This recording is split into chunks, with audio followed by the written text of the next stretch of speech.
যাই। তো প্রথমেই কিডনি এই জিনিসটা আসলে কি এটা জানার আগে যে জিনিসটা জানা দরকার সেটা হচ্ছে রেচন। এই জিনিসটা আসলে কি রেচন, বা এটাকে আমরা ইংলিশে বলতে পারি এক্সক্রিশন।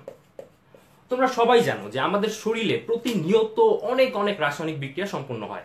তো এই যে রাসায়নিক বিক্রিয়াগুলি সম্পন্ন হয়, এই রাসায়নিক বিক্রিয়াগুলির কারণে শরীরে প্রচুর পরিমাণে ওয়েস্ট ম্যাটেরিয়াল, বা আমি যেটাকে বাংলায় বলবো যে বিভিন্ন ধরনের বর্জ্য পদার্থ তৈরি হয়। তো এই ওয়েস্ট ম্যাটেরিয়ালগুলি তো আসলে শরীরের ভিতর জমে থাকলে বিপদ। এই ওয়েস্ট ম্যাটেরিয়ালগুলি দেখা যায় যে আমাদের শরীরে নানা ধরনের বিষক্রিয়া করতে পারে। তো এই জন্য এই ওয়েস্ট ম্যাটেরিয়ালগুলিকে শরীর থেকে বের করে দেওয়া প্রয়োজন, এবং যেই সিস্টেম বা যেই তন্ত্রটা শরীরের সব ওয়েস্ট ম্যাটেরিয়ালকে বের করে দেওয়ার সাথে জড়িত, সেই সিস্টেমটাকেই বলা হয় রেচন তন্ত্র, বা আমি যদি ইংলিশে বলি তাহলে বলতে হবে এক্সক্রিটরি সিস্টেম। তো আমাদের এই ওয়েস্ট ম্যাটেরিয়াল গুলো যে বের হয় তার মধ্যে 80% বের হয় হচ্ছে আমাদের কিডনি দিয়ে, আর বাকি যে 20% রয়েছে এই বাকি 20% অন্যান্য বিভিন্ন অঙ্গ দিয়ে বের হয়। তাহলে অন্যান্য অর্গানগুলি যেগুলি সম্পর্কে আসলে আমরা আজকে ডিটেলস জানবো না, সেগুলি আসলে কি কি এটার নাম আমরা একটু জেনে রাখতে পারি আর কি। এই অন্যান্যর মধ্যে রয়েছে ঘাম। ঘামের মাধ্যমে আমাদের শরীর থেকে কিছু ওয়েস্ট ম্যাটেরিয়াল বের হয়ে যায়। তোমরা জানো যে আমাদের লিভার সে হচ্ছে পিত্ত বা বাইল তৈরি করে। এই পিত্ত কিংবা বাইল এটার মাধ্যমেও শরীর থেকে কিছু পরিমাণে বজ্র বের হয়ে যেতে পারে। এছাড়া রয়েছে আমাদের ফুসফুস। আমাদের ফুসফুসের সাহায্যেও কিছু ওয়েস্ট ম্যাটেরিয়াল আমাদের নিঃশ্বাসের সাথে বের হয়ে যেতে পারে। এটা ছাড়াও আরো কিছু খুবই ছোট ছোট খুবই অল্প পরিমাণে ওয়েস্ট ম্যাটেরিয়াল বের হয় এমনও কিছু রাস্তা রয়েছে, যেমন লালা দিয়েও কিছু পরিমাণে ওয়েস্ট বের হতে পারে। তবে এগুলির পরিমাণ আসলে খুবই কম। আমাদের আজকের টপিক যেটা এবং যেটা নিয়ে আমরা আজকে সবচেয়ে বেশি কথা বলবো সেটা হচ্ছে আমাদের কিডনি বা বৃক্ক। সে আসলে কিভাবে তৈরি হয়েছে এবং সে কিভাবে ওয়েস্ট ম্যাটেরিয়াল গুলি বের করে। এবার আমরা চলো সেটার ভেতর যাই। তো কিডনি, ফার্স্টেই চলো কিডনিটা আসলে কোথায় আছে এবং কিডনিটার অবস্থানটা আমাদের শরীরে কোথায় এটা আমরা একটু ক্লিয়ার কাট জেনে রাখি। কিডনি এটা অবস্থান করে আমাদের শরীরের পিছনের দিকে, অর্থাৎ আমাদের যে পেট, এই পেটের পেছনের দিকে সিমের বিচির মতো দেখতে দুটো অর্গান রয়েছে, যেটাকে আমরা বলতেছি কিডনি বা বৃক্ক। তাহলে কিডনি বা বৃক্ক এটা আসলে অবস্থান করছে আমাদের পেটের পেছনের দিকে। আমরা জানি যে আমাদের বুক এবং আমাদের পেট এই দুটো জিনিসকে সেপারেট করে রেখেছে একটা পর্দা, যেই পর্দাটার নাম হচ্ছে ডায়াফ্রাম। তাহলে ডায়াফ্রামের নিচে পেটের ভেতর কিন্তু পিঠের দিকে সিমের বিচির মতো দুটো অর্গান দেখা যায়, সেটাই হচ্ছে কিডনি। এবং তোমরা সবাই একটা জিনিস নিশ্চয়ই জানো যে আমাদের পেটের ডান দিকে একটা অনেক বড় গ্রন্থি রয়েছে, অর্থাৎ আমাদের শরীরের সবচেয়ে বড় গ্রন্থি রয়েছে, যেটার নাম হচ্ছে লিভার বা যকৃত। তো এই লিভার সে হচ্ছে আমাদের পেটের ডান পাশে থাকার কারণে ডান পাশে যে কিডনিটা রয়েছে সেটা একটু নিচের দিকে চলে যায়, এবং বাম পাশে যে কিডনিটা রয়েছে সেটা আবার একটু ওপরের দিকে থাকে। তাহলে আমরা জানলাম যে ডান কিডনিটা একটু নিচের দিকে এবং বাম কিডনিটা একটু ওপরের দিকে অবস্থিত। তো কিডনি এটার প্রথমে এটার সংখ্যাভিত্তিক কিছু জিনিস আমরা একটু জেনে রাখতে পারি, যে কিডনির লেন্থ হচ্ছে আসলে তোমার 10 থেকে 12 সেন্টিমিটার। তো আমরা এখানে একটা খুব মজার একটা বিষয় আছে, সেই বিষয়টা আমরা একটু খেয়াল করি যে কিডনি ওর লেন্থ যদি হয় 12 সেন্টিমিটার, ওর ব্রেথ বা ওর হচ্ছে ওর লেন্থ হচ্ছে 12 সেন্টিমিটার, ওর ব্রেথ এটা হচ্ছে ঠিক এটার অর্ধেক, দ্যাট ইজ 6 সেন্টিমিটার, এবং এটার থিকনেস বা পুরুত্ব সেটা হচ্ছে আবার 6 এর অর্ধেক, অর্থাৎ 3 সেন্টিমিটার। তাহলে আমরা কিডনির এই দৈর্ঘ্য, প্রস্থ এবং উচ্চতা এটা কিরকম সেটা আমরা জানলাম। আর হচ্ছে কিডনির ওয়েট ছেলেদের ক্ষেত্রে 150 থেকে 170 গ্রাম, আর মেয়েদের ক্ষেত্রে 130 থেকে 150 গ্রাম। তো তোমাদের মধ্যে একজন প্রশ্ন করেছো যে আসলে পিত্তে যে বা পিত্তথলিতে যে পাথর হয় এটা আসলে কোনো ওয়েস্ট ম্যাটেরিয়াল কিনা। আসলে এটা আসলে ঠিক ওয়েস্ট না। শরীরের বিভিন্ন কারণে, কিছু হরমোনের কারণে, কিছু কোলেস্টেরল বা চর্বির পরিমাণ বেশি থাকলে এই পিত্তে পাথর জমতে পারে। এটা কিন্তু আসলে কোনো ওয়েস্ট না যে এখানে ওয়েস্ট গুলি জমে জমে পাথর হয়েছে, ব্যাপারটা কিন্তু সেরকম নয়। ঠিক আছে। তো পিত্ত এটা আমরা আসলে লিভার যখন পড়েছি তখন আমরা এটা সম্পর্কে ডিটেলস জেনেছি। তবে আজকে আমরা আরো একটা নতুন তথ্য জেনে রাখলাম যে পিত্তথলিতে পাথর হয়, কিন্তু সেই পাথরটা আবার কিন্তু কোনো ওয়েস্ট না, কিন্তু পিত্তের সাহায্যে কিছু ওয়েস্ট বের হতে পারে। তো চলো আমরা আবার কিডনিতে ফিরে যাই। তো কিডনির এই দৈর্ঘ্য, প্রস্থ, উচ্চতা সম্পর্কে কিছু কথাবার্তা আমরা জানলাম। তো চলো যাই কিডনির কাজটা একটু ফার্স্টে দেখে নিই যে কিডনিটা আসলে কিভাবে কি কি কাজ করে, কিডনির ভেতরের অভ্যন্তরীণ গঠন কিরকম, এটা আমরা একটু পরে ছবিতে দেখব, প্লাস আমাদের কাছে মডেল আছে, সেই মডেলেও আমরা দেখব। তো সেই মডেলে দেখার জন্য তোমরা আমাদের সাথেই থাকো, কোথাও আবার যেও না, এবং তোমার বন্ধুরা যারা এখনো ক্লাসে জয়েন করেনি শেয়ার করে তাদেরকেও ক্লাসে নিয়ে আসো। তো আমরা প্রথমে যাই যে কিডনি আসলে কি কাজ করে। নাম্বার ওয়ান, যেটা তোমরা সবাই দেখলে এবং সবাই জানলে, যে কিডনি আসলে আমাদের ওয়েস্ট ম্যাটেরিয়াল গুলি বের করে দেয়।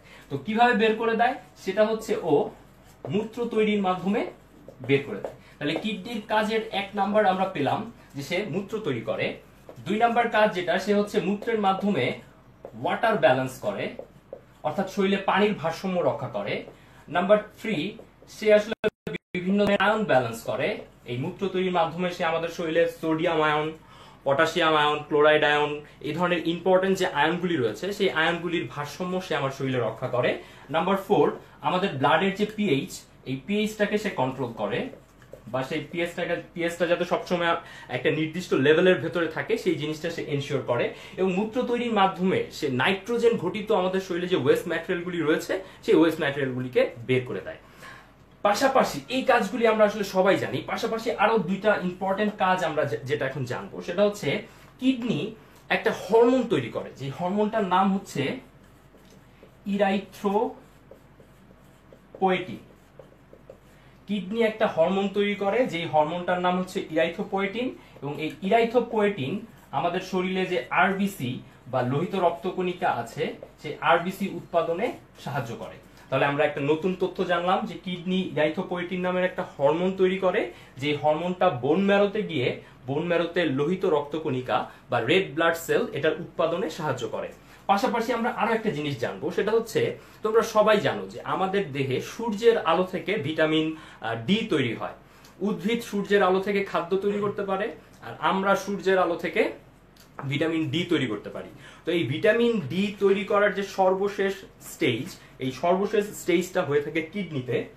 অর্থাৎ আমরা বলতে পারি যে ভিটামিন ডি এটা তৈরিতে আমাদের কিডনির ভূমিকা রয়েছে। ঠিক আছে, তাহলে আমরা কিডনির কিছু কাজ অলরেডি দেখে ফেললাম। তো এই কিডনির কাজ দেখার পরে আমরা এখন চলে যাব যে কিডনির এটা আসলে গঠনটা কিরকম। তো ছবিতে প্রথমে আমরা দেখব, এবং ছবিতে দেখার পরে আমরা একটা মডেলে কিডনি আসলে কিভাবে গঠিত হয়েছে সেটা মডেলেও দেখব। তো এর মাঝে আমি একটু কমেন্টগুলি পড়ে ফেলি যে তোমরা কে কে আমাদের সাথে এসেছো। আমি দেখতে পাচ্ছি হ্যাঁ, অনেক প্রশ্ন আছে তোমাদের।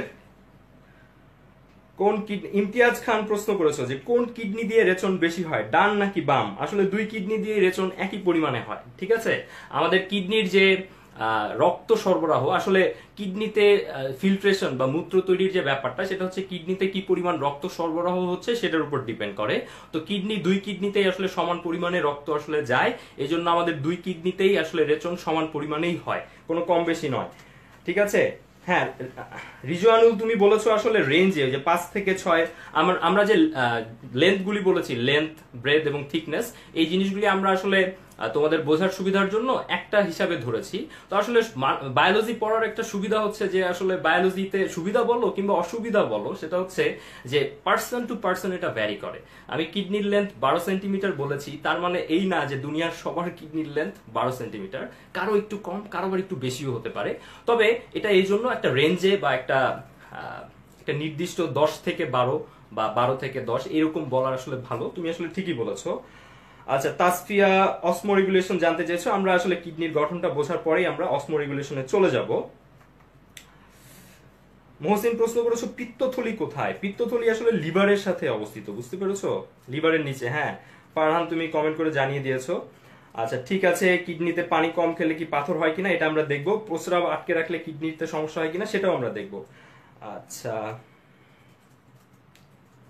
হ্যাঁ, সুলতান জয়েন করেছো, সাদিক, ইয়ামিন জয়েন করেছো, পিয়াল জয়েন করেছো।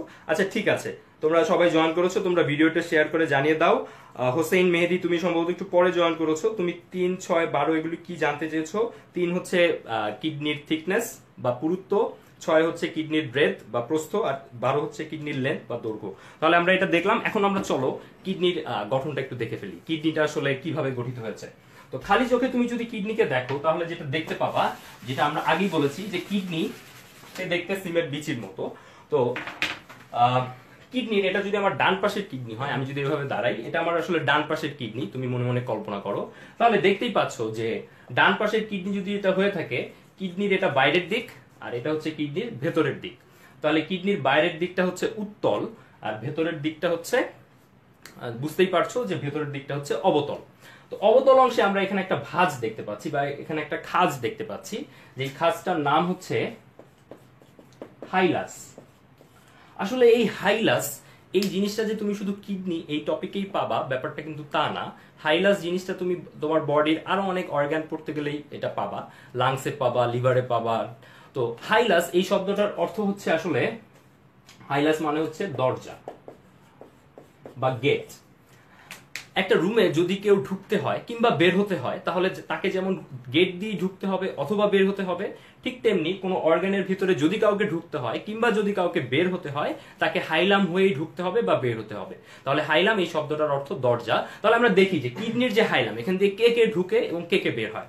সবার ফার্স্টে যেটা আমরা এখানে দেখতেই পাচ্ছি যে কিডনির ভেতরে একটা আর্টারি বা একটা ধমনী ঢুকে। তাহলে আমরা জানি যে রেনাল এই শব্দটার অর্থ হচ্ছে বৃক্ক সম্পর্কিত বা রিলেটেড টু কিডনি। তাহলে কিডনির ভেতরে যে ধমনীটা ঢুকছে, তাহলে সেই ধমনীটাকে আমরা কি বলতে পারি? এই ধমনীটার নাম তাহলে হচ্ছে রেনাল আর্টারি বা রেনাল ধমনী। ঠিক আছে?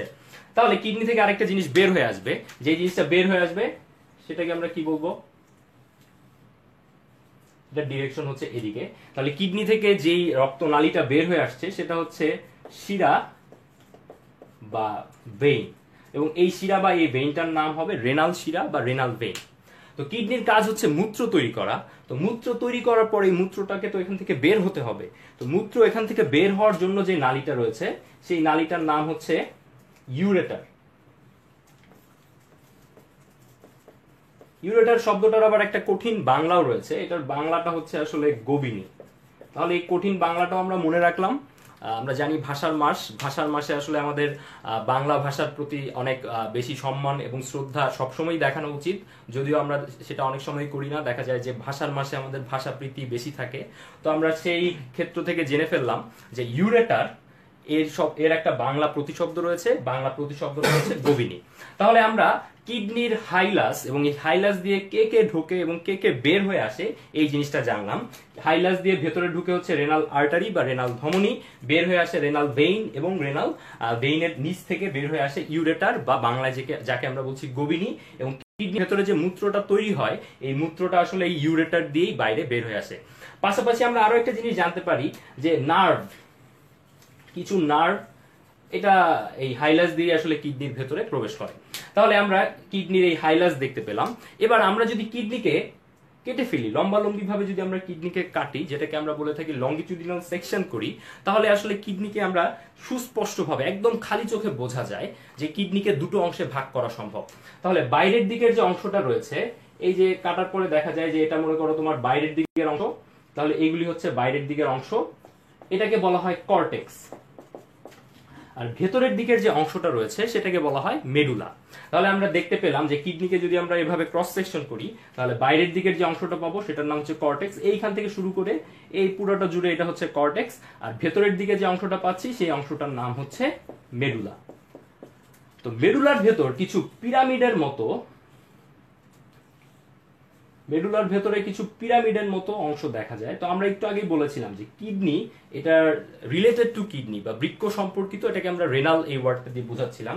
তাহলে কিডনির ভেতরে পিরামিড পাওয়া যাচ্ছে, তাহলে এই পিরামিডের নাম কি হবে? এই পিরামিডের নাম হচ্ছে রেনাল পিরামিড।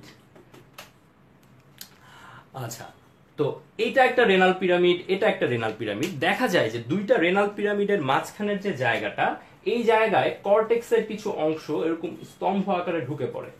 কর্টেক্সের অংশ স্তম্ভের মতো করে ঢুকে পড়ছে। তাহলে যেহেতু একটা স্তম্ভ বা একটা কলামের মতো একটা জিনিস তৈরি হচ্ছে, তাহলে এটাকে আমরা বলতে পারি কলাম। এবং যেহেতু এটা কিডনির ভেতরে তৈরি হচ্ছে, সেহেতু এটাকে আমরা বলতে পারি রেনাল কলাম।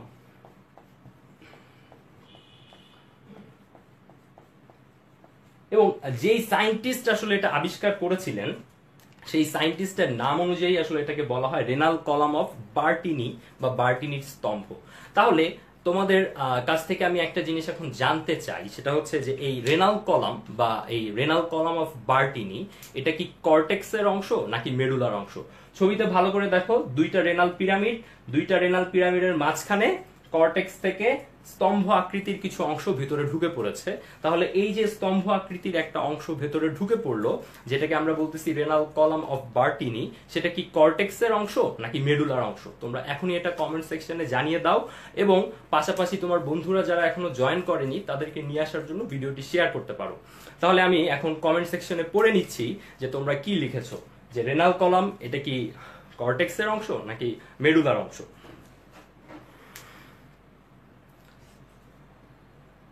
আচ্ছা, ইমতিয়াজ বলতে চাচ্ছ যে দুটোরই অংশ, সাবিহা বলতে চাচ্ছ দুটোর অংশ, হোসেন মেহেদি বলতে চাচ্ছ মেডুলা, জিয়াস আসিফ বলতে চাচ্ছ কর্টেক্স, দুটোরই অংশ অনেকেই বলতে চাচ্ছ কর্টেক্স। ইমতিয়াজ আবারও বলেছ দুটোর অংশ, মেডুলা।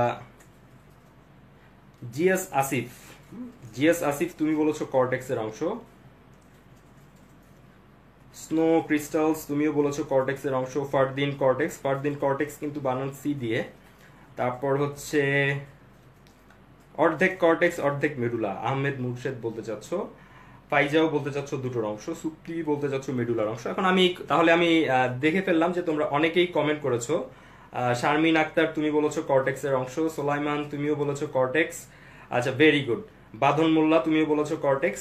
আচ্ছা, তাহলে আমরা দেখলাম যে রাকিব তুমিও বলেছো কর্টেক্স। আমি দেখলাম যে অনেকেই তোমরা কমেন্টে জানিয়ে দিয়েছো। তো আসলে এটার সঠিক আনসার হচ্ছে কর্টেক্স।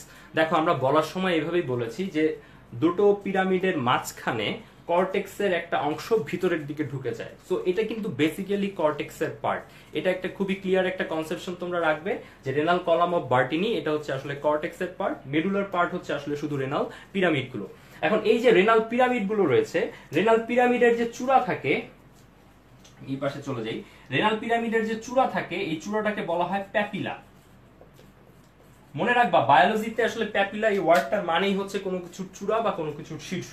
তাহলে এই চূড়া থেকে আসলে যেই জিনিসটা তৈরি হয়, এই চূড়া থেকে ছোট ছোট কিছু নালী আসলে বের হয়ে আসে।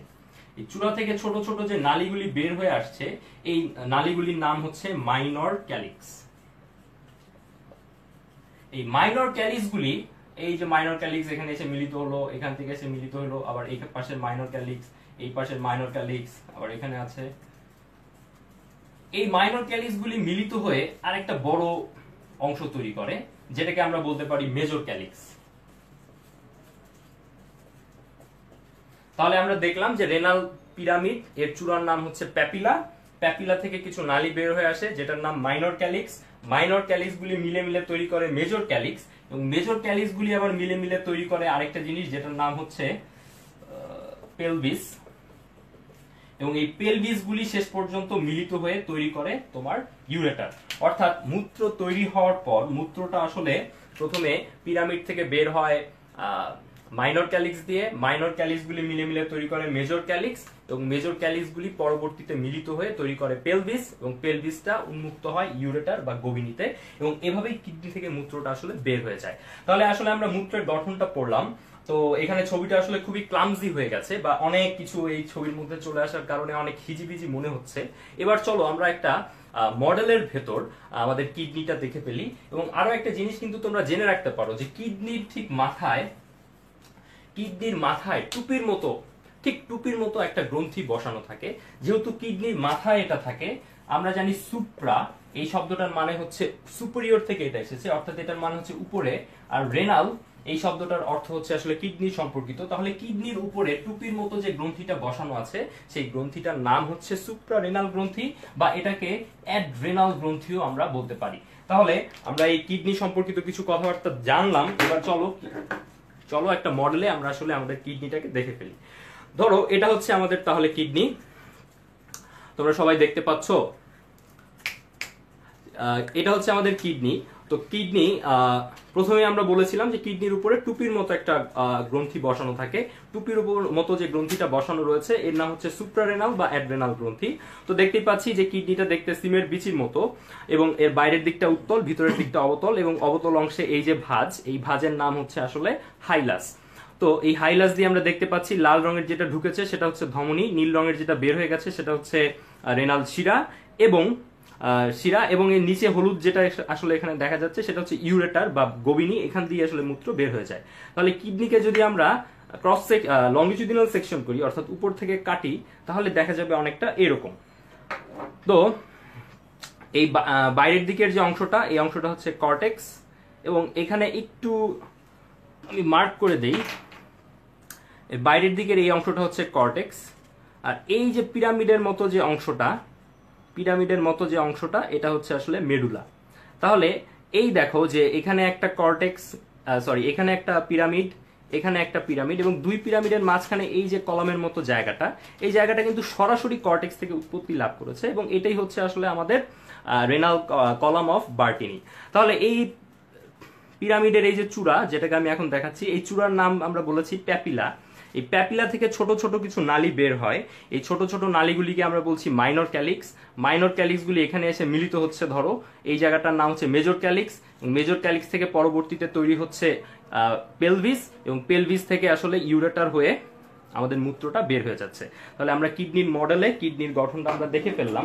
এখন আমরা মাইক্রোস্কোপের নিচে আসলে কিডনিকে যদি আমরা দেখি তাহলে আসলে কি দেখা যাবে, অর্থাৎ কিডনির গঠনগত একক যেটা তোমরা সবাই নাম জানো, সেটা হচ্ছে নেফ্রন। এখন আমরা সেটা নিয়ে পড়ব।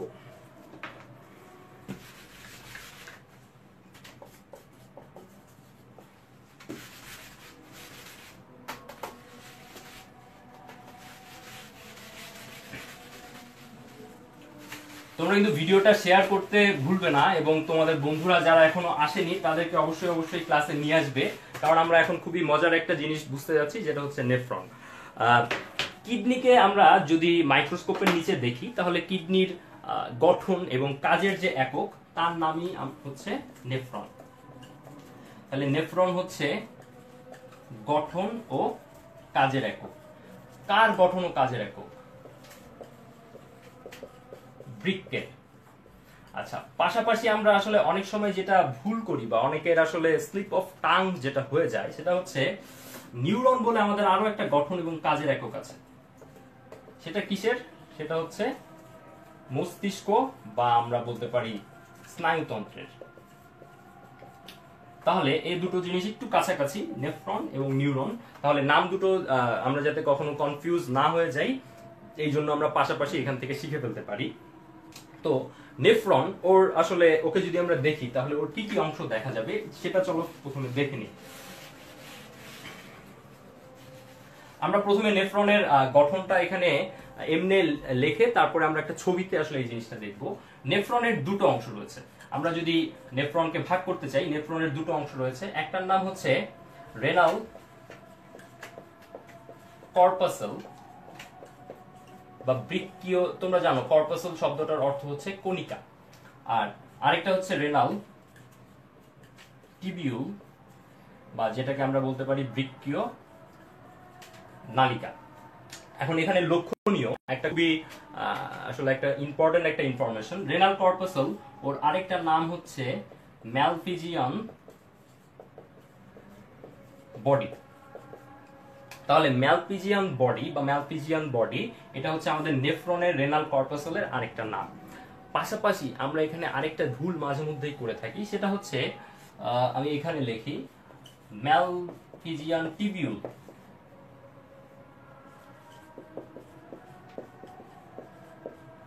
বা ম্যালপিজিয়ান নালিকা। এই রকম একটা জিনিসের নামও কিন্তু আমরা পড়েছি। ম্যালপিজিয়ান বডি একটা জিনিস আর ম্যালপিজিয়ান টিবিউল আরেকটা জিনিস। তাহলে আমরা তো দেখতেই পেলাম যে ম্যালপিজিয়ান বডি এটা হচ্ছে নেফ্রনের রেনাল কর্পাসলের অন্য একটা নাম। তো ম্যালপিজিয়ান টিবিউল বা ম্যালপিজিয়ান নালিকা এটা আসলে কার নাম? এটা হচ্ছে আমাদের আর্থ্রোপোডা যারা রয়েছে ওদের রেচনাঙ্গ। তাহলে এই দুটো শব্দ কিন্তু কখনোই তোমরা একজন আরেকজনের সাথে মিলিয়ে ফেলবে না। ম্যালপিজিয়ান টিবিউল এটা হচ্ছে আর্থ্রোপোডা, অর্থাৎ আমাদের ঘাস ফড়িং কিংবা এই জাতীয় তেলাপোকা বা এই জাতীয় যে আর্থ্রোপোডা রয়েছে তাদের রেচন অঙ্গের নাম হচ্ছে ম্যালপিজিয়ান টিবিউল। আর ম্যালপিজিয়ান বডি এটা হচ্ছে আসলে আমাদের রেনাল কর্পাসেলের অন্য একটা নাম। তাহলে এই দুটো কিন্তু সম্পূর্ণ ভিন্ন দুটো জিনিস। সো আমরা আশা করব যে এই দুটো তোমাদের আর কখনোই ভুল হবে না। তাহলে এবার চলো আমরা যাই রেনাল কর্পাসেল, ওর আবার দুটো অংশ রয়েছে, একটা হচ্ছে গ্লোমেরুলাস এবং আরেকটা হচ্ছে বোউম্যানস ক্যাপসুল।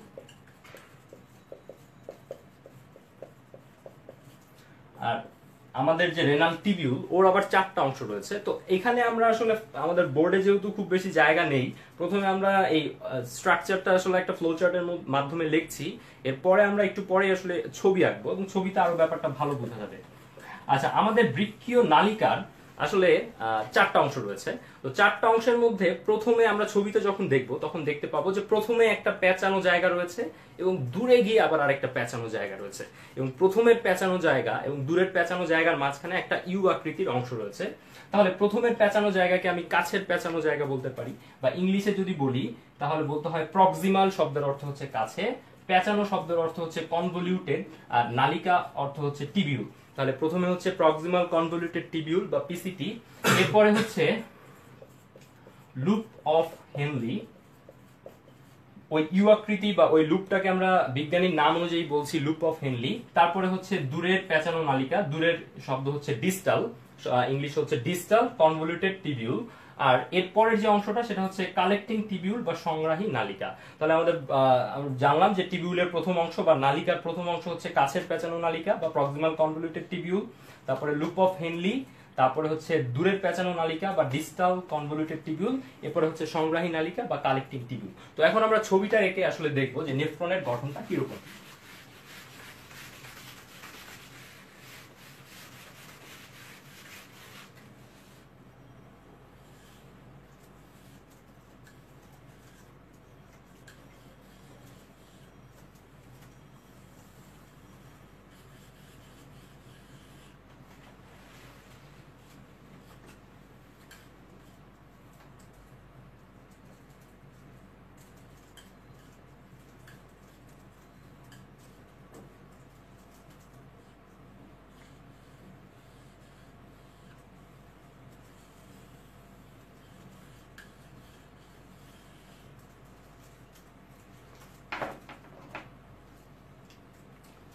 তাহলে আমরা প্রথমে যেটা বলেছিলাম যে একটা নেফ্রনের দুটো অংশ, একটা হচ্ছে রেনাল কর্পাসেল এবং আরেকটা হচ্ছে রেনাল টিবিউল।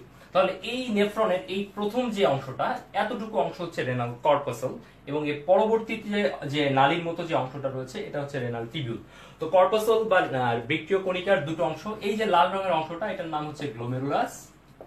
এটা আসলে প্রকৃতপক্ষে একগুচ্ছ কৌশিক জালিকা, বা আমরা জানি যে আমাদের রক্তনালী যে তিন ধরনের রয়েছে তার মধ্যে একটা হচ্ছে কৌশিক জালিকা বা ক্যাপিলারি। তাহলে এই গ্লোমেরুলাস হচ্ছে আসলে একগুচ্ছ কৌশিক জালিকা বা ক্যাপিলারিস। এবং এরপরে এখানে একটা কাপ শেপ বা কাপের মতো একটা অংশ দেখা যাচ্ছে বা পেয়ালার মতো একটা অংশ দেখা যাচ্ছে, যেটাকে বলা হয় বোউম্যানস ক্যাপসুল।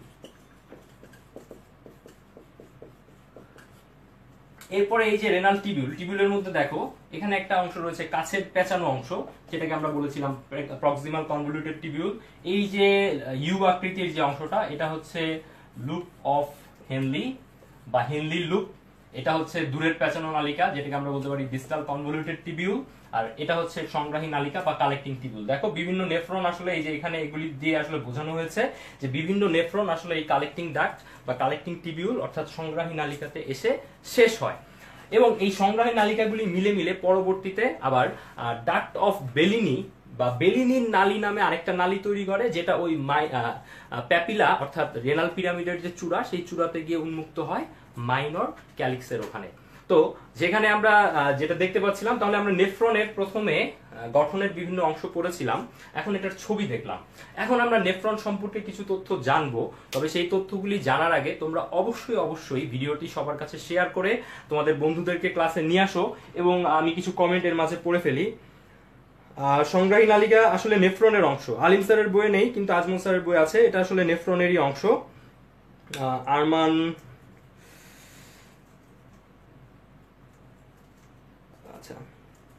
আসলে যেটা হয় আমি সবসময় বলে থাকি যে আসলে চোখ যে মনের আসলে কথা বলে, তাই না?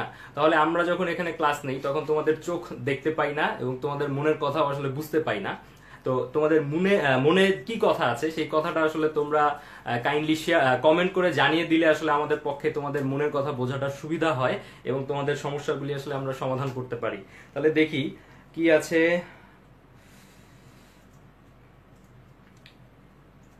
কমেন্টে অনেকেই করেছো। অভ্র, হ্যাঁ তোমরা 6 বন্ধু ক্লাস করছো, আরো বন্ধুদেরকে নিয়ে আসো। রক্তের বর্জ্য কোথায় শোষিত হয়? আমরা এখন নেফ্রনের অংশগুলি দেখব। নেফ্রনের অংশগুলির মধ্যে হ্যাঁ, বৃক্কের উপরে যে অংশটা ছিল আকিব তুমি জানতে চেয়েছো, ওই অংশটার নাম আসলে একটা গ্রন্থি। ওটা কিন্তু কিডনির অংশ নয়, কিন্তু কিডনির ঠিক উপরেই বসানো থাকে। ওটার নাম হচ্ছে সুপ্রারেনাল গ্ল্যান্ড বা অ্যাড্রেনাল গ্ল্যান্ড, অর্থাৎ অ্যাড্রেনাল গ্রন্থি। আমরা গ্রন্থির ক্লাসে আসলে ওই গ্রন্থির নাম আসলে আমরা জেনেছি।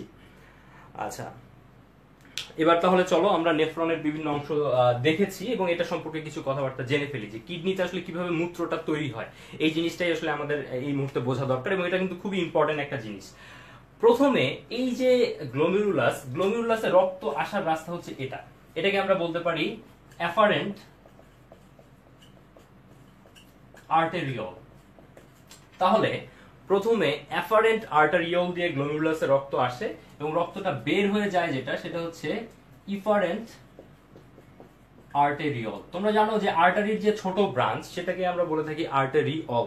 তাহলে গ্লোমেরুলাসে রক্ত আসলো অ্যাফারেন্ট আর্টেরিয়ল দিয়ে, তারপরে এখানে একগুচ্ছ কৌশিক জালিকা রয়েছে, এই একগুচ্ছ কৌশিক জালিকা দিয়ে রক্তটা আবার ইফারেন্ট আর্টেরিয়ল দিয়ে বের হয়ে গেল। রক্তটা যখন এই অংশটাতে থাকে তোমরা দেখতেই পাচ্ছ যে এই গ্লোমেরুলাসের জাস্ট নিচেই রয়েছে আমাদের বোমেন্স ক্যাপসুল এবং বোমেন্স ক্যাপসুলে এটাও নিশ্চয়ই বুঝতে পারছো যে একটা লেয়ার এটা আমাদের গ্লোমেরুলাসের সাথে লাগানো এবং আরেকটা লেয়ার সেটা কিন্তু গ্লোমেরুলাস থেকে কিছুটা দূরে অবস্থান করছে। তাহলে যে অংশটা ভিতরে, মনে রাখবে ভিতরে ভিসেরাল, দুইটাই ভ দিয়ে আসলে শুরু হয়েছে, যে ভিতরের লেয়ারটা হচ্ছে ভিসেরাল, বাইরের লেয়ারটা হচ্ছে তাহলে প্যারাইটাল। তাহলে ভিসেরাল লেয়ারে পোডোসাইট নামে একটা কোষ থাকে। এই তথ্যটা কিন্তু খুবই ইম্পর্টেন্ট এবং পরীক্ষাতে বারবার আসে যে ভিসেরাল লেয়ারে কি সেল থাকে আর প্যারাইটাল লেয়ারে কি সেল থাকে। ভিসেরাল লেয়ারে যে সেলটা থাকে তার নাম হচ্ছে পোডোসাইট, আর প্যারাইটাল লেয়ারে যে সেলটা থাকে সেটা হচ্ছে আইচাকার এপিথেলিয়াম বা স্কোয়ামাস এপিথেলিয়াম কোষ। এখন এই জিনিসটা যাতে তোমাদের কোনোদিনও, এটা আমার সবসময় ভুল হয়ে যেত যে ভিতরে কোটা থাকে আর প্যারাইটাল থাকে, তাহলে এই জিনিসটা তুমি আজকে এমন ভাবে বুঝবে যে আর কোনোদিনই তোমার এটা ভুল হবে না। দেখো কিডনিতে ফিল্ট্রেশন হয়, তাই তো? কিডনিতে রক্তটাকে ছাকা হয় বা ফিল্টার করা হয় এবং ফিল্টার করে ওয়েস্ট ম্যাটেরিয়াল গুলিকে বের করে দেওয়া হয়, তাই না? তাহলে এই ফিল্ট্রেশনটা বা এই ছাকনিটা আসলে কোন জায়গাটাতে হয়? এই পাশে আছে গ্লোমেরুলাস এবং এই পাশে দেখো আছে ভিসেরাল লেয়ার। এই দুইজনের মধ্যে কিন্তু ফিল্ট্রেশনটা হচ্ছে, তাই তো? এখন নিশ্চয়ই ভিসেরাল লেয়ারে খুব স্পেশাল কিছু একটা আছে যে স্পেশাল জিনিসটার জন্য ফিল্ট্রেশন হতে পারছে। দেখো আইসাকার এপিথেলিয়াম বা স্কোয়ামাস এপিথেলিয়াম, এটা কি আমাদের বডির জন্য খুব স্পেশাল কিছু? তোমরা নিশ্চয়ই জানো যে আমাদের ফুসফুসের ভিতরে স্কোয়ামাস এপিথেলিয়াম রয়েছে, আমাদের ব্লাড ভেসেলের ভিতরে স্কোয়ামাস এপিথেলিয়াম রয়েছে এবং বডির আরো বেশ কিছু জায়গাতে স্কোয়ামাস এপিথেলিয়াম রয়েছে। তো স্কোয়ামাস এপিথেলিয়াম এটা কিন্তু আমাদের বডির আরো অনেক জায়গায় রয়েছে, কিন্তু সেখানে কিন্তু ফিল্ট্রেশন হচ্ছে না। তাহলে নিশ্চয়ই স্কোয়ামাস এপিথেলিয়াম এটা খুব স্পেশাল কিছু না, নিশ্চয়ই স্পেশাল কিছু একটা রয়েছে যার জন্য এই ভিসেরাল লেয়ারে স্পেশাল কিছু একটা রয়েছে যার জন্য আমাদের ফিল্ট্রেশন হচ্ছে। পোডোসাইট, এটা কি আমরা আর অন্য কোথাও দেখেছি বা অন্য কোথাও পড়েছি? পড়িনি। তাহলে নিশ্চয়ই সেই স্পেশাল জিনিসটা হচ্ছে পোডোসাইট এবং ভিসেরাল লেয়ারে আমাদের এই পোডোসাইটটা থাকে, এটা আমাদের আর কখনো ভুল হবে না। তো যাই হোক, এই ভিসেরাল লেয়ার দিয়ে ফিল্ট্রেশন হওয়ার পর রক্তের কিছু তরল অংশ এখানে চলে আসে। এখন একটা জিনিস তুমি নিশ্চয়ই জানো যে তুমি যখন কোনো কিছুকে ফিল্টার করো বা কোনো জিনিসকে যখন তুমি ছাকো, দেখা যায় কি যে ছোট ছোট যে অংশগুলি রয়েছে সেগুলি ছাকনির ছিদ্রগুলিকে ভেদ করে বাইরে চলে যায়, কিন্তু বড় বড় যে জিনিসগুলি রয়েছে সেগুলি কিন্তু আটকা পড়ে যায়। তাহলে এখানে যে ফিল্ট্রেশনটা হয় সেই ফিল্ট্রেশনে রক্তের যে বড় বড় জিনিসগুলি রয়েছে, রক্তের বড় বড় জিনিসগুলি কি রয়েছে? যেমন রক্তের যে কোষগুলি, লোহিত রক্তকণিকা, শ্বেত রক্তকণিকা কিংবা অনুচক্রিকা, এই কোষগুলি তাহলে নিশ্চয়ই বোমেন্স ক্যাপসুলের ভেতরে আসতে পারেনি। তারপর রক্তের যে প্রোটিনগুলি রয়েছে তাদের আকৃতিও কিন্তু বেশ বড়, তাহলে এই প্রোটিনগুলিও কিন্তু এদের ভেতরে আসতে পারেনি।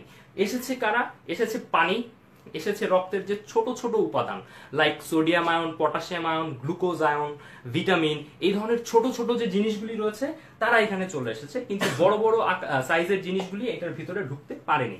তাহলে এখান দিয়ে ফিল্ট্রেশন হয়ে তারা এই টিবিউলস এর ভিতর দিয়ে চলে যাচ্ছে। এখন আমরা আসলে এখন মূত্র তৈরির যে ধাপগুলি আছে সেই ধাপের মধ্যে আসলে ঢুকে যাচ্ছি। দেখো ফার্স্টে এখানে ফিল্ট্রেশন হলো। তোমরা কি জানো যে প্রতি মিনিটে এখানে কতটুকু ফিল্ট্রেশন হয়?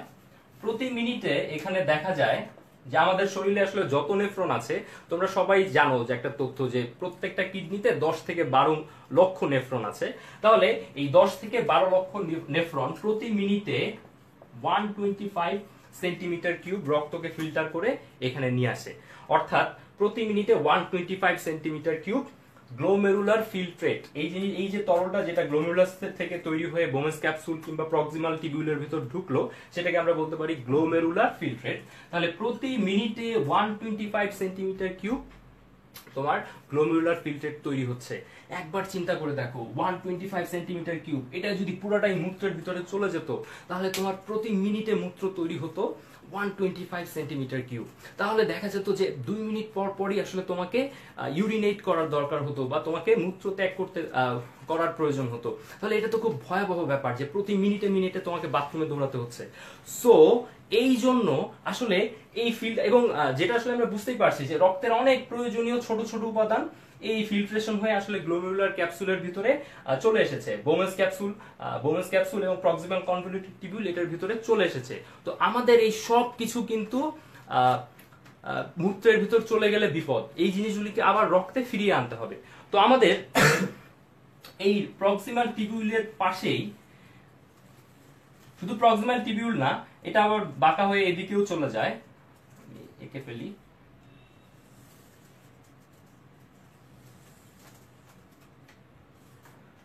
প্রক্সিমাল টিবিউল এবং ডিস্টাল টিবিউল বা লুপ অফ হেনলি, এদের পাশে আবার আরো একটা ক্যাপিলারি বা কৌশিক জালিকা থাকে।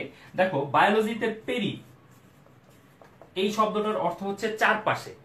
বায়োলজিতে পেরি মানে হচ্ছে চারপাশে, আর এখানে রয়েছে কি টিবিউল বা নালী। তাহলে টিবিউলের চারপাশে যে ক্যাপিলারি রয়েছে সেটার নাম কি হবে? Peritubular capillary. তাহলে এই আমরা জানলাম যে প্রক্সিমাল কনভলিউটেড থেকে দূরেই রয়েছে পেরি টিবিউলার ক্যাপিলারি। তাহলে আমাদের এই যে ইম্পর্টেন্ট যে জিনিসগুলি ফিল্ট্রেশন হয়ে প্রক্সিমাল টিবিউল বা এই লুপ অফ হেনলি অর্থাৎ বৃক্কীয় নালিকার ভিতরে চলে এসেছে, তাদের মধ্যে যাদের বডি মানে যেই জিনিসগুলিকে বডির প্রয়োজন, তারা আবার পুনঃশোষিত হয়ে কোথায় ফিরে যাচ্ছে? রক্তে। এটা যেহেতু একটা ক্যাপিলারি মানে কৌশিক জালিকা, এবং কৌশিক জালিকার ভিতরে রক্ত থাকে, তাহলে গ্লোমেরুলার ফিল্ট্রেট থেকে যেই অংশগুলি আমাদের প্রয়োজনীয় সেই অংশগুলি ফিল্টার হয়ে কোথায় চলে যাচ্ছে? সেই অংশগুলি ফিল্টার হয়ে চলে যাচ্ছে আবার রক্তের ভেতর। অর্থাৎ 125 সেন্টিমিটার কিউবের পুরাটাই আসলে মূত্র হয়ে যাচ্ছে না, কিছু কিছু জিনিস আবার ফেরত যাচ্ছে আমাদের রক্তের ভেতর। তো এখান দিয়ে গ্লোমেরুলার ফিল্ট্রেটটা আসলে এভাবে ফ্লো করছে বা এভাবে চলাচল করছে। এখন দেখো, আমরা আগেই বলেছি যে এখানে আসলে ছিদ্রটা খুব ছোট ছোট, এই ছোট ছোট ছিদ্র দিয়ে রক্তের বড় বড় ওয়েস্ট গুলি আসলে বের হতে, মানে বড় বড় যে অংশগুলি আছে সেগুলি বের হতে পারে না। তাহলে এর মানে কি? যে কিছু কিছু বড় সাইজের কিছু কিছু ওয়েস্ট ম্যাটেরিয়াল থাকতে পারে না? অবশ্যই পারে। তাহলে এই বড় বড় সাইজের ওয়েস্ট গুলি এই ছিদ্র দিয়ে আসলে বাইরে বের হয়ে আসতে পারেনি। তো তাদেরকে আমাদের কি করা প্রয়োজন?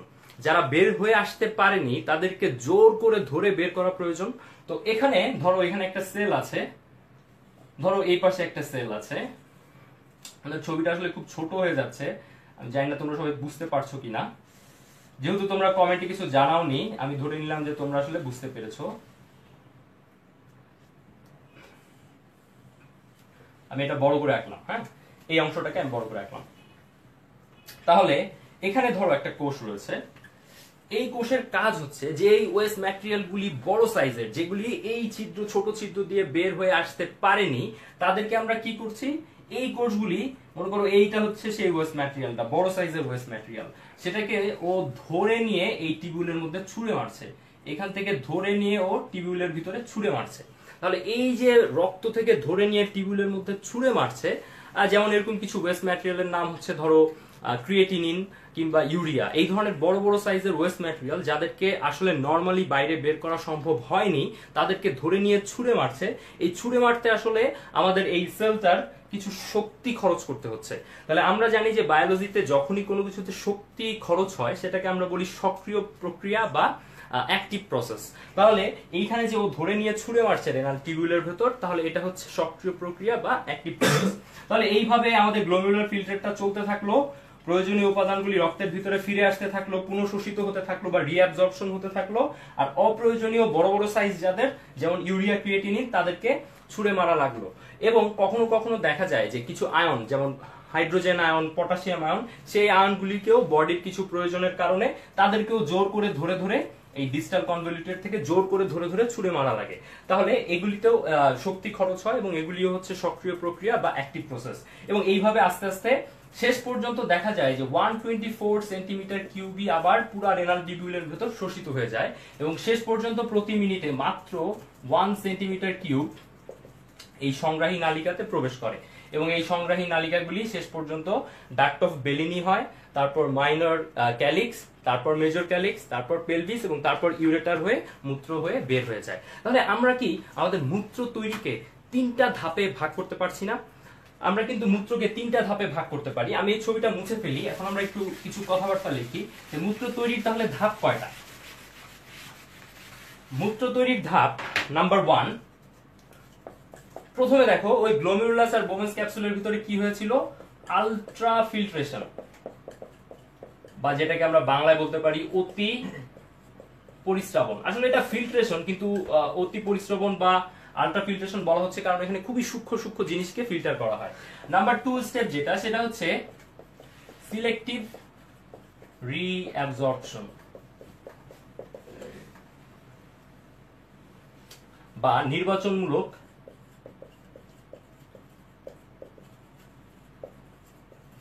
পুনঃশোষণ। এখন একটা মজার একটা প্রশ্ন, বলতো এটাকে রিঅ্যাবজর্পশন বা পুনঃশোষণ কেন বলা হচ্ছে? এটাকে আসলে শোষণ বললে কি সমস্যা ছিল? এটাকে তো শোষণ বলাটাই বেটার ছিল, তাই না? তাহলে এটাকে পুনঃশোষণ বলার কারণটা কি, কি মনে হয় তোমাদের? তোমরা আসলে কমেন্ট সেকশনে জানিয়ে দাও যে তোমাদের আসলে কেন মনে হচ্ছে যে এটা আসলে রিঅ্যাবজর্পশন। এটা তোমাদের যা মনে হয় এটা কমেন্ট সেকশনে জানিয়ে দাও, আমি একটু পরে পড়বো এবং তখনই আমি এই আনসারটা দিব। এবং 3 নাম্বার যে স্টেপটা, ওই যে জোর করে ধরে ধরে ছুঁড়ে মারছিল, আমরা জানি যে জোর করে ধরে ছুঁড়ে মারা মানে শক্তি খরচ হওয়া মানে হচ্ছে অ্যাক্টিভ প্রসেস, এবং যেহেতু ছুঁড়ে মারছিল সেটা হচ্ছিল অ্যাক্টিভ সিক্রেশন বা সক্রিয় ক্ষরণ। তাহলে এই যে 3টা স্টেপ আমরা জানলাম, এখন আমরা কিন্তু মূত্র তৈরিটাকে তাহলে একটা ইকুয়েশন বা একটা সমীকরণের মাধ্যমে আসলে প্রকাশ করতে পারি।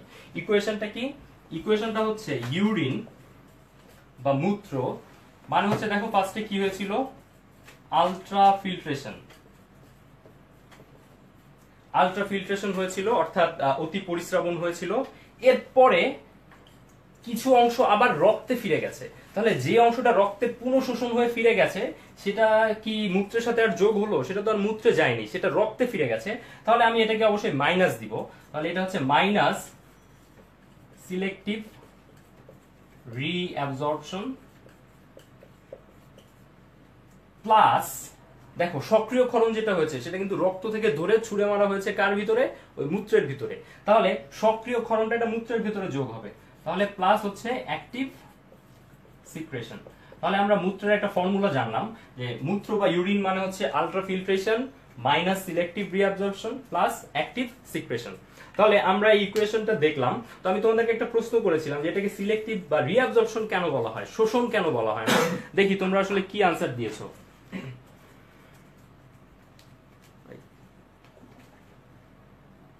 তাহলে আমি দেখে নিই যে তোমরা আসলে কি আনসার দিয়েছো, তোমাদের কেন মনে হয় এটাকে রিঅ্যাবজর্পশন বলা হচ্ছে। এই আনসারটা দেওয়ার পরেই আসলে আমরা আমাদের একটা ব্রেকে চলে যাব এবং পরের ক্লাসে তোমাদেরকে নিয়ে আসবো। কারণ রেনাল টিউবুল থেকে আবার পুনঃশোষণ হয়, পিসিতে না। আয়মান জানতে চেয়েছো আমি সুস্থ হয়েছি কিনা। আমি সুস্থ হয়েছি, থ্যাংক ইউ আয়মান। কারণ মাহিম জানতে বলেছো যে কারণ নেফ্রন আগে একবার শোষণ করে নেয়। সাবিহা বলতে চেয়েছো, হ্যাঁ ভেরি গুড সাবিহা, তুমি আসলে সাবিহা হিয়া তুমি আসলে ঠিক আনসার দিয়েছো। হ্যাঁ, যে এটাকে আসলে আমরা পুনঃশোষণ কেন বলি। থ্যাংক ইউ সাবিহা, তুমি ঠিক আনসার দিয়েছো। ফিরোজ নিকটবর্তী, শোষিত হয় বলে তো শোষণ বলা উচিত ছিল মামুন, পুনঃশোষণ কেন বলা হয়। আয়শা মিস্তি তুমিও ঠিক আনসার দিয়েছো। না ফাহিম, তুমি বলেছো সোডিয়াম আর গ্লুকোজ, না ব্যাপারটা তাই না। আমরা তাহলে এটার আনসারটা দিয়ে দিই যে কেন আসলে আমরা এটাকে পুনঃশোষণ বলছি। একটা জিনিস একটু খেয়াল করে দেখো যে শোষণ, আমরা কিন্তু গত ক্লাসটা যেটা পড়েছিলাম সেই ক্লাসটার নাম ছিল যে পরিপাক ও শোষণ, ঠিক আছে। আমরা আসলে মনে করো এই রেনাল টিউবুলে যে গ্লুকোজটা পুনঃশোষণ হলো, বলতো সেই গ্লুকোজটা আসলে রক্তের ভিতরে ঢুকেছিল কিভাবে? আমরা যখন খেয়েছিলাম তখন সেই খাবারটা আমাদের পরিপাক নালী দিয়ে যখন আমাদের ক্ষুদ্রান্ত অর্থাৎ আমাদের স্মল ইন্টেস্টাইনে গিয়েছিল, স্মল ইন্টেস্টাইনে ফার্স্টে ওটা অ্যাবজর্পশন হয়ে সেটা আমাদের রক্তনালীর ভিতরে ঢুকেছিল, এবং রক্তনালী দিয়ে ঘুরতে ঘুরতে ওটা যখন আবার কিডনিতে চলে এসেছে, কিডনিতে চলে এসে আবার তার একবার শোষণ ঘটছে। যেহেতু প্রথমবার শোষণ ঘটেছিল আমাদের স্মল ইন্টেস্টাইনে বা আমাদের ক্ষুদ্রান্তে, এই জন্য ওটাকে আমরা বলতেছি শোষণ। আর কিডনিতে যখন আবার শোষণ হচ্ছে তখন সেটাকে আমরা বলছি পুনঃশোষণ বা রিঅ্যাবজর্পশন। তাহলে আমরা মূত্র তৈরি হওয়ার বিভিন্ন ধাপ এবং মূত্রর যে ইকুয়েশনটা সেটা জানলাম, এবং এটাকে পুনঃশোষণ কেন বলা হয়, যেহেতু প্রথমবার শোষণ হয় ক্ষুদ্রান্তে এবং দ্বিতীয়বার এসে শোষণ হচ্ছে কিডনিতে, এই জন্য এটাকে আমরা পুনঃশোষণ বলছি। তো আমাদের ক্লাসের যে প্রথম ক্লাসের যে অংশটা, সেই অংশটা আসলে অলরেডি শেষ। আমরা মূত্র তৈরি পর্যন্ত জেনেছি। মূত্র আসলে ডেইলি 1.5 থেকে 2 লিটারের মতো বা অন অ্যান এভারেজ 1.5 লিটারের মতো মূত্র তৈরি হয়। তবে কিছু কিছু পদার্থ আছে যে পদার্থগুলি খেলে, যেমন চা, কফি, পানি কিংবা লবণাক্ত পানি, এই জাতীয় জিনিসগুলি খেলে মূত্রের পরিমাণ বেড়ে যায়। তাহলে মূত্রের পরিমাণ বেড়ে যায় যেই পদার্থগুলি খেলে, সেই পদার্থগুলিকে আমরা বলে থাকি ডাইইউরেটিক্স। মনে রাখবা ডাই মানে তো 2, তাই না? আর ইউরেটিক্স কথাটা আসলে ইউরিন থেকে এসেছে। তাহলে মূত্রের পরিমাণ বেড়ে যাচ্ছে, ডাই মানে আসলে ডাবল যে হবে তা না, বেড়ে যাচ্ছে। এই জন্য এই পদার্থগুলিকে বলা হয় ডাইইউরেটিক্স, যেমন চা, কফি। এই জন্য আসলে আমরা যদি চা, কফি বেশি খাই তাহলে দেখা যায় যে আমাদের বডিতে বেশি বেশি ইউরিন ফর্মেশন হয়, এবং ইউরিন ফর্মেশন হয়ে পানি শরীর থেকে বের হয়ে যায়, এবং আমাদের কিন্তু তখন দেখা যায় যে ঘন ঘন পিপাসা লাগে। তো যাই হোক, আমাদের প্রথম ক্লাসটা আসলে এই পর্যন্তই। আমি আশা করব যে তোমরা আমাদের দ্বিতীয় ক্লাস, আমরা কিন্তু কিডনির কিভাবে আসলে কিডনির অসুখগুলি কিভাবে হয়, এবং খুবই ইম্পর্টেন্ট জিনিস যেটাতে আসলে স্টুডেন্টদের খুব প্রবলেম থাকে, যে অসমো রেগুলেশন জিনিসটা আসলে কি, যেটা একটু কমপ্লিকেটেডও, এবং রক্তের সোডিয়াম মাত্রা কিভাবে নিয়ন্ত্রিত হয়, এই জিনিসগুলি নিয়ে আমরা পরের ক্লাসে আবার ফেরত আসবো। তো আমি আশা করব যে তোমরা সবাই সেই ক্লাসে থাকবে এবং সেই ক্লাসে আমাকে জয়েন করবে। তো সেই পর্যন্ত থ্যাংক ইউ।